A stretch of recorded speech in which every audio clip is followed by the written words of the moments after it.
Mao na niya kung gusto mga kamananap, mga luto ani. Tika na nang siya. Pwede na to ni siya kung anong kay mapagod man po ni mapait ni. Kuan ani. Ano na siya mga kamananap kung gustong ipagawas ani nga luto.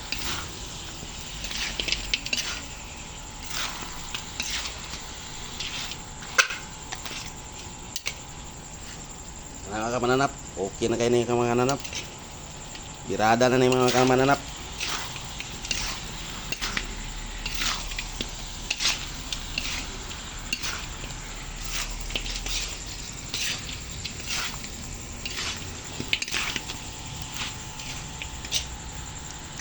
Okay, tinggawas na jud. Mao ni siya mga kamananap ang gusto nako mahitabo kaning luto ah. Okay mga kamananap, salamat.